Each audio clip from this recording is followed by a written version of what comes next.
الحمد لأهله والصلاة على أهلها أما بعد.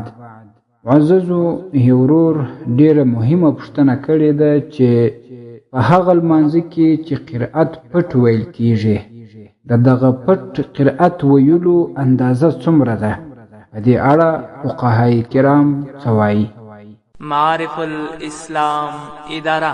الجواب بالله التوفیق.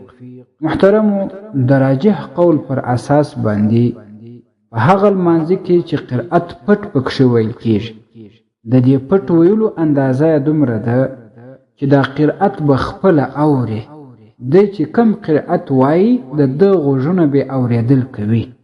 خو بیا هم فقهاو دا ویلي چې د ضرورت پر اساس باندې که یې څوک دا رقم قرار ووایي چې دا خپل قرأت خپله هم نه اوري نو بیا هم لمونځ صحیح کیږي.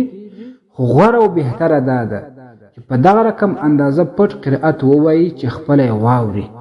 او په الفتاوی تترخانیه کې ویلي که یې څوک به دا رقم قرأت وایي چې ژبه یې لا هم نه شوري په زړه کې وایي دغه قرأت نه دی صحیح او نه یې دا لمونځ صحیح کیږي.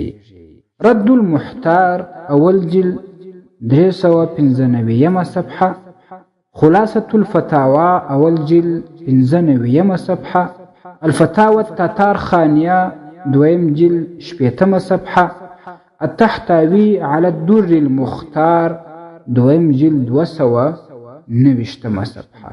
والسلام علیکم ورحمة الله وبرکاته. ستاسې د اسلامي پوښتنو جوابونکی مفتي حکیم الله صابر الحنفي صاحب.